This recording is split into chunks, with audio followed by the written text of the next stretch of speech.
నిజామాబాద్ జిల్లా ఆర్మూర్ పట్టణంలో Telangana anganwadi teachers union ఆధ్వర్యంలో తహసీల్దార్ కార్యాలయం ముందు అంగన్వాడీలు ధర్నాకు దిగారు. ఇక తమ సమస్యలు పరిష్కరించాలని డిమాండ్ చేశారు. ఇక తర్వాత అనంతరం తహసీల్దార్కు వినతి పత్రం అందజేశారు. ఈ సందర్భంగా మాట్లాడిన అంగన్వాడీలు కేంద్ర ప్రభుత్వం 2024-25 బడ్జెట్లో తమకు కేటాయించే నిధులు పెంచాలని అన్నారు. అంగన్వాడీ టీచర్స్ అలాగే హెల్పర్స్కి చట్టబద్ధ సౌకర్యాలు కూడా కల్పించాలని కోరారు. రాష్ట్రంలో 24 రోజుల సమ్మె సందర్భంగా గత ప్రభుత్వం ఇచ్చిన హామీలను వెంటనే అమలు చేయాలని అన్నారు.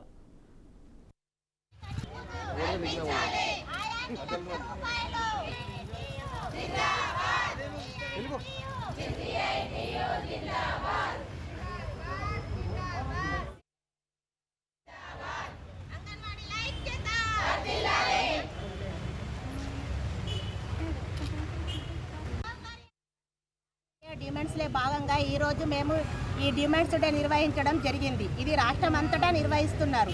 ముఖ్యంగా ఈ డిమాండ్స్ డే సందర్భంగా మేము ప్రభుత్వానికి తెలియజేయడం ఒకటే విషయం. ఎందుకంటే రిటైర్మెంట్ సౌకర్యము మేము గత 24 రోజులుగా సమ్మె చేసి సాధించుకున్న మా హక్కులని ఇప్పుడు కాల రాసే ప్రభుత్వం వచ్చి మా హక్కులని కాల రాస్తుంది. కాబట్టి ఆ హక్కులను యథావిధిగా కొనసాగించాలి, లేకపోతే ఈ అంగన్వాడీ సత్తా ఆగది అని ప్రభుత్వానికి హెచ్చరిస్తున్నాం. అదేవిధంగా గత ప్రభుత్వం ఏదైతే హామీ ఇచ్చిందో రిటైర్మెంట్ సౌకర్యము ఆయాలకి ₹1,00,000, టీచర్కు 2 లక్షలు అని చెప్పింది. కానీ ఇప్పుడు వచ్చిన ప్రభుత్వం జీవో నెంబర్ 10ని అమలు తీసుకొచ్చేసి ఆయాకి 50,000, టీచర్కు ₹1,00,000 దాంతో సరిపెట్టుకోవాలి, ఇంటికి వెళ్ళాలి అనేలాగా మాట్లాడుతుంది.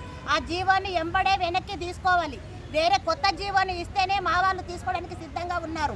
ఎందుకంటే ఒక్కరోజు 2 రోజులు పనిచేయలేమయ్యా. మేము 22 సంవత్సరాలుగా పనిచేసినాము. మా బాధని అర్థం చేసుకో. ఎక్కడైనా కానీ మీరు ఏ పని తలపెట్టినా ముందుకు తీసుకెళ్లే వాళ్ళం మేమే. మీకు సారథులుగా పనిచేసే వాళ్లకు అన్యాయం చేయడం సరైనది కాదు. ఇప్పటికైనా ప్రభుత్వం కళ్ళు తెరిచి మా అంగన్వాడీ డిమాండ్లని పరిష్కరించాలి, లేకపోతే అంగన్వాడీ సత్తా చూపించడానికి సిద్ధంగా ఉంటాం.